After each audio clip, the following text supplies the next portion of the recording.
Hey guys, Constance here from Cosmopolitan Cornbread. So I am getting ready to get dinner going, and I thought I would bring you into the kitchen to cook it with me. So I am making a dish that I grew up eating, and this was actually one of my favorite things growing up. I've made it for my family countless times, and it is still a favorite. It is called Hungarian goulash, and it's got some very interesting ingredients, and I've had people tell me that it's not Hungarian. I've had other people tell me it is Hungarian. All I know is my mom called it Hungarian goulash. That's how the recipe was given to her, and that's how I make it. So it's delicious. That's all that matters. So to begin, and let me get the meat. All right, so to begin, I'm going to put some olive oil in my Dutch oven here, just a couple of tablespoons, just to, lightly coat the bottom of the Dutch oven. I'm going to turn that on, let that start heating up, and let me grab my cutting board here, because I am going to need to dice up an onion. Well, half an onion. This doesn't take a whole lot, so I'll only need about half of this onion. I think the recipe originally called for like a quarter cup or third of a cup, something like that. So I just go with half an onion.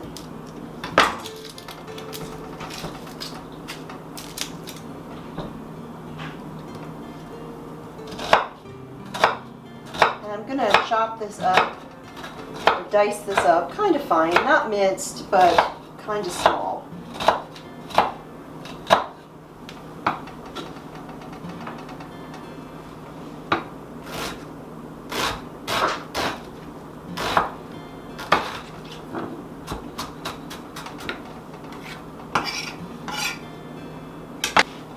Okay, so got the oil heating up there.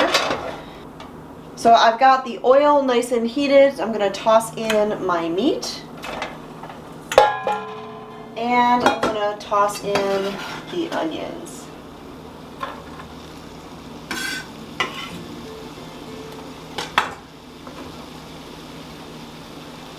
I'm just going to kind of spread that out in the pot there, so it can kind of brown a little bit. It doesn't have to brown a ton, but I do try to brown it a little bit before I do the rest.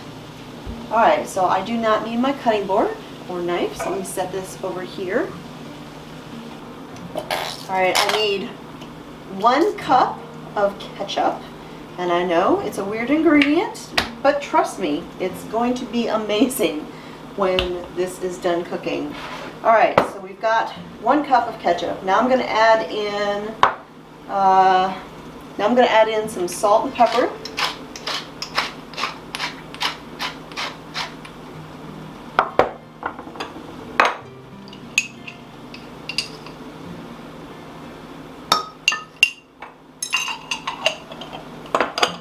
Okay, about a half teaspoon of each of those. Now I'm going to add in a teaspoon and a half of paprika.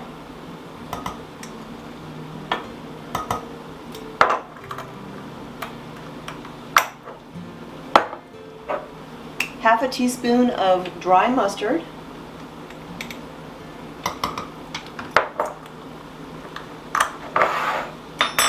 And then you want 2 tablespoons of either brown sugar or honey.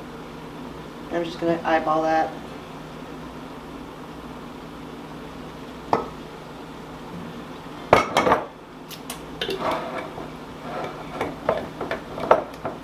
Okay, and then we need some garlic, and I'm just kind of doing a little bit of a shortcut here, and I got some already minced. You want about 3 cloves, which a clove of garlic is about a teaspoon of minced garlic, and there's 3 teaspoons in a tablespoon, so a tablespoon of minced garlic.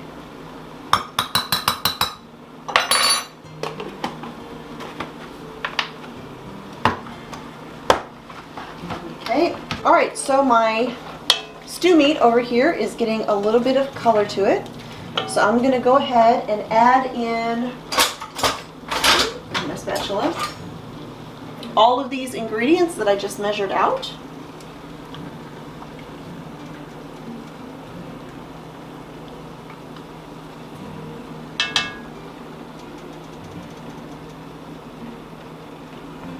Okay, and then I'm not done with my measuring cup because I also need to add in 3 cups of water. Okay, there's 2. And 1 more makes 3. And then the last ingredient that I need is a little bit of heat. I'm going to put in a few dashes of Tabasco sauce.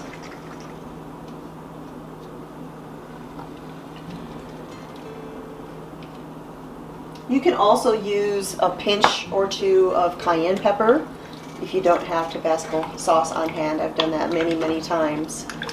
So now, all I'm going to do is I'm just going to stir this all together. And I'm going to bring up the heat. And I'm going to bring this to a boil. All right. So the goulash is boiling very well here. So now what I'm going to do is I'm going to reduce the heat down very low to just a very gentle simmer. And I'm going to put the lid on there, but I'm going to leave the lid ever so slightly cracked so that some of that liquid can evaporate out. Again, this is very low, a very gentle simmer. You want it low enough that it's not going to all cook down, but high enough that there's movement in the liquid. So you don't want it just hot, you want it actually moving in there a little bit. And then we keep the lid cracked, and now I'm just going to let this cook very low, low and slow for about 2 to 2.5 hours. Now I will check on it periodically. I'll come give it a stir, make sure it's not cooking down too quickly. That is all we're going to do for the time being.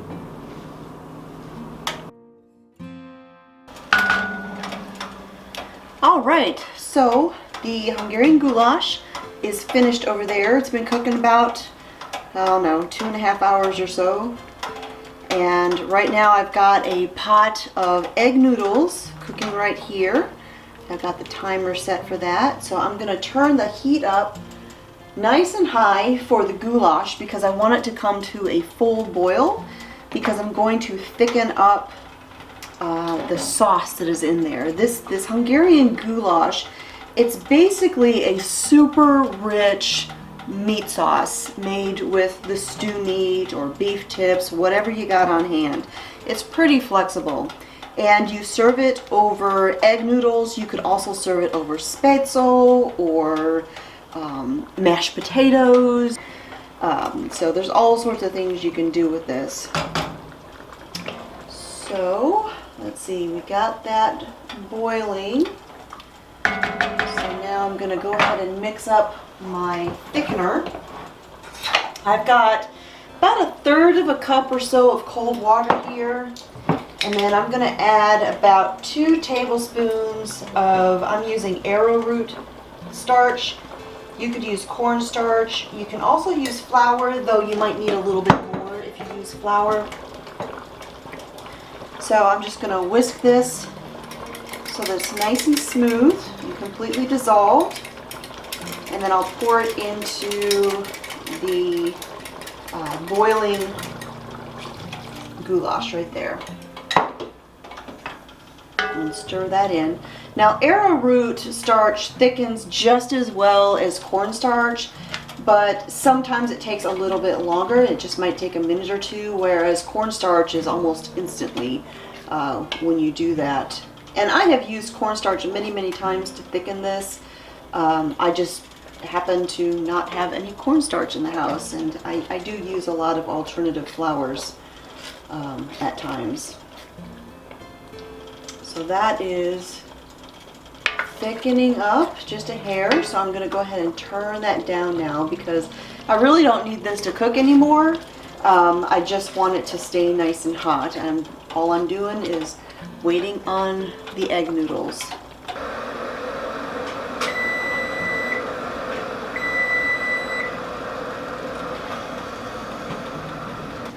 Alright, so now I'm just going to add my cooked egg noodles to the sauce and stir it all together. And that is it.